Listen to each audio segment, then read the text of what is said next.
Leitura do livro de Êxodo, do capítulo 39 ao capítulo 40.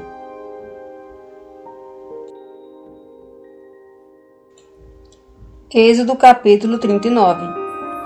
Com a linha azul, a lã roxa e o fio escarlate, fizeram vestes finamente tecidas, que seriam usadas para servir no lugar santo. Fizeram as vestes sagradas para Arão, assim como Jeová havia ordenado a Moisés.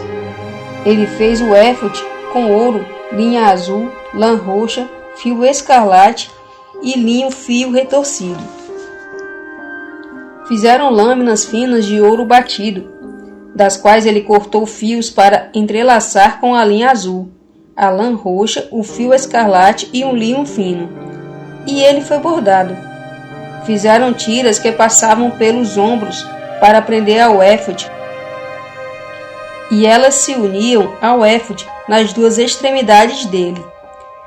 E o cinto bordado, que ficava preso ao éfode e servia para mantê-lo no lugar, era feito com os mesmos materiais: ouro, linho azul, lã roxa, fio escarlate e linho fino, retorcido, assim como Jeová havia ordenado a Moisés.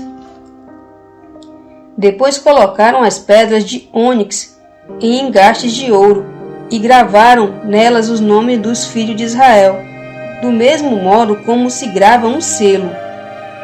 Ele as colocou nas tiras do éfode, que passavam pelos ombros, como pedras memoriais para os filhos de Israel, assim como Jeová havia ordenado a Moisés.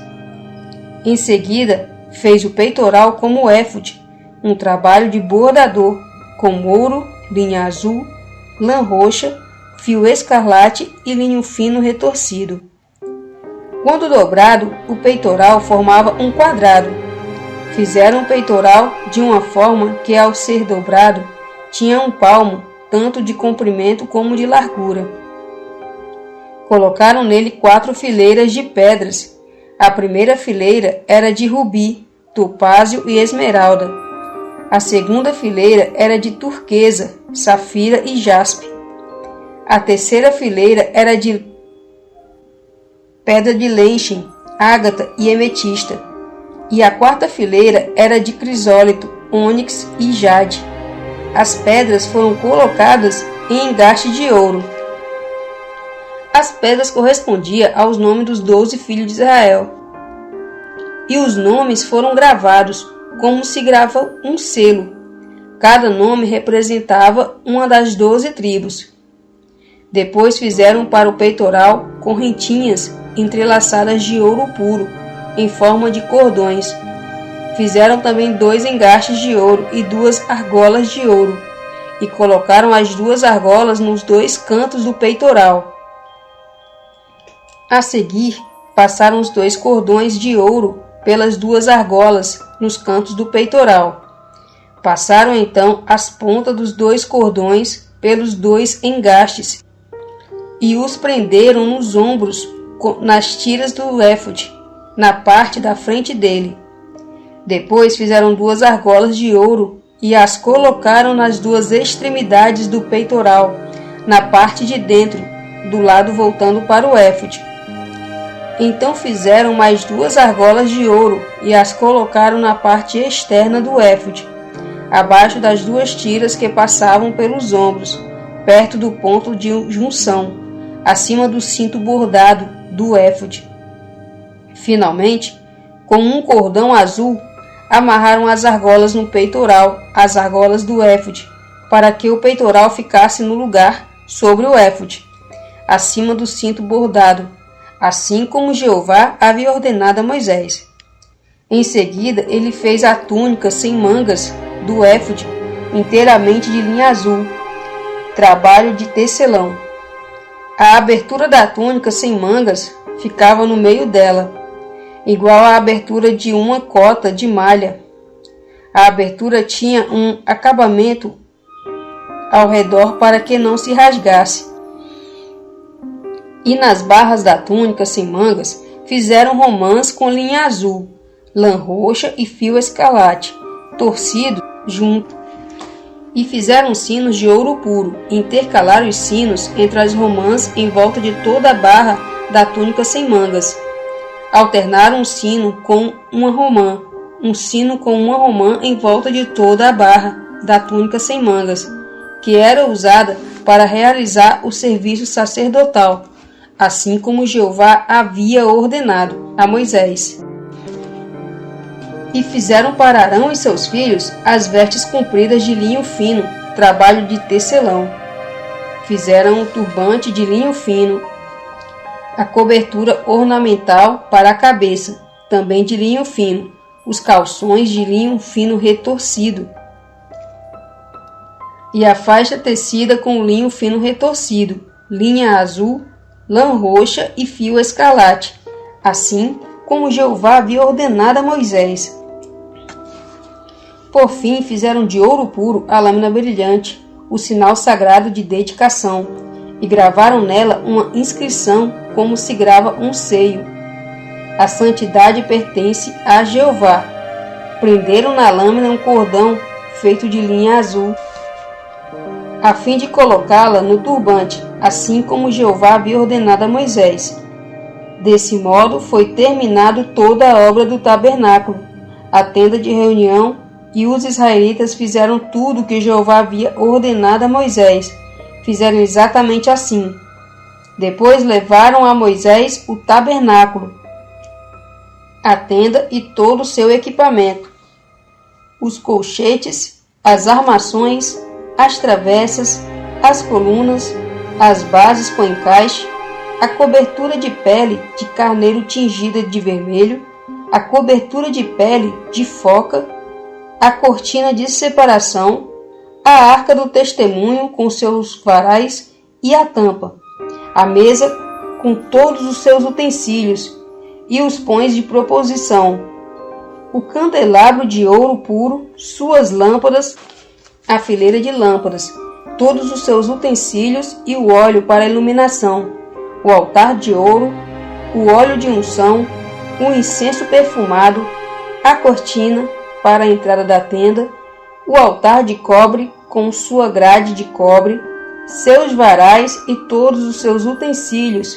a bacia com seu suporte, os cortinados do pátio com suas colunas e suas bases com um encaixe, a cortina para a entrada do pátio com suas cordas e suas estacas de estação, todos os utensílios para o serviço do tabernáculo para a tenda de reunião, as vestes finalmente tecidas que seriam usadas para servir no santuário, as vestes sagradas para Arão, o sacerdote, e as vestes dos seus filhos para servirem como sacerdotes. Os israelitas fizeram todo o trabalho segundo tudo o que Jeová havia ordenado a Moisés. Quando Moisés inspecionou todo o trabalho que eles haviam realizado, viu que tinham feito assim como Jeová havia ordenado, e Moisés os abençoou.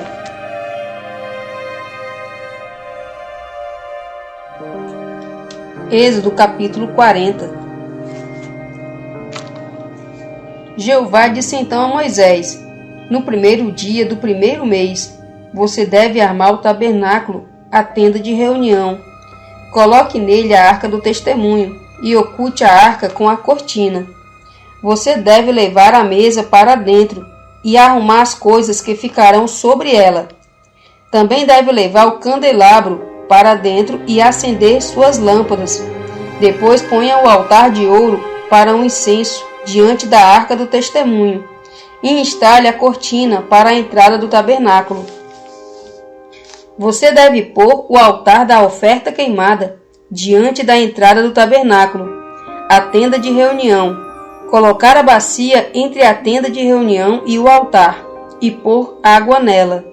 Depois monte o pátio em volta do tabernáculo e pendure a cortina de entrada do pátio.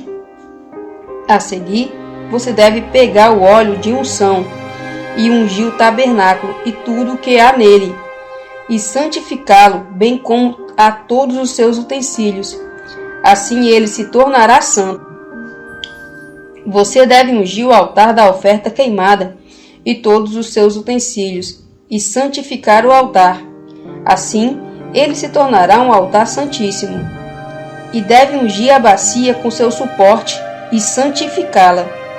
Então traga Arão e seus filhos para perto da entrada da tenda de reunião e lave-os com água. E você deve pôr as vestes sagradas em Arão, ungí-lo e santificá-lo, e ele servirá como sacerdote para mim. Depois traga os filhos dele e ponha neles as vestes compridas. Você deve ungí-los assim como ungiu o pai deles, e eles servirão como sacerdotes para mim. Esta unção lhe conferirá um sacerdócio contínuo, permanente, por todas as suas gerações. Moisés fez tudo o que Jeová lhe havia ordenado. Fez exatamente assim. No primeiro mês, no segundo ano, no primeiro dia do mês, o tabernáculo foi armado. Quando Moisés armou o tabernáculo, ele assentou as bases com encaixe, colocou as armações, introduziu as travessas e ergueu as colunas. Ele estendeu a tenda sobre o tabernáculo e colocou a cobertura da tenda por cima dela, assim como Jeová havia ordenado a Moisés. Depois pegou o testemunho e pôs na arca, colocou os varais na arca e pôs a tampa sobre a arca. Levou a arca para dentro do tabernáculo e instalou a cortina de separação, ocultando a arca do testemunho, assim como Jeová havia ordenado a Moisés. A seguir, pôs a mesa na tenda de reunião, do lado norte do tabernáculo, do lado de fora da cortina, e pôs os pães em ordem sobre ela, perante Jeová, assim como Jeová havia ordenado a Moisés. Colocou o candelabro na tenda de reunião, em frente à mesa, do lado sul do tabernáculo. Acendeu as lâmpadas perante Deus, assim como Deus havia ordenado a Moisés. Em seguida, colocou o altar de ouro na tenda de reunião, diante da cortina, para queimar todo o incenso perfumado, assim como Jeová havia ordenado a Moisés. Então ele instalou a cortina para a entrada do tabernáculo. Colocou o altar da oferta queimada à entrada do tabernáculo, a tenda de reunião, para fazer nele a oferta queimada e a oferta dos cereais, assim como Jeová havia ordenado a Moisés. Então colocou a bacia entre a tenda de reunião e o altar, e pôs água nela para se lavarem. Moisés, Arão e seus filhos lavaram ali as mãos e os pés. Eles se lavaram sempre que entravam na tenda de reunião, ou se aproximavam do altar, assim como Jeová havia ordenado a Moisés. Por fim, ele armou o pátio em volta do tabernáculo, do altar, e pendurou a cortina para a entrada do pátio. Assim Moisés terminou a obra. A nuvem começou a cobrir a tenda de reunião, e a glória de Deus encheu o tabernáculo. Moisés não podia entrar na tenda de reunião, porque a nuvem permanecia sobre ela, e a glória de Deus enchia o tabernáculo. Quando a nuvem se elevava de cima do tabernáculo, os israelitas levantavam acampamento em todas as etapas de sua viagem. No entanto, se a nuvem não se elevasse, eles não levantavam acampamento até o dia em que ela se elevava, pois a nuvem de Jeová ficava sobre o tabernáculo durante o dia, e um fogo ficava sobre ele durante a noite, à vista de toda a casa de Israel em todas as etapas da sua viagem.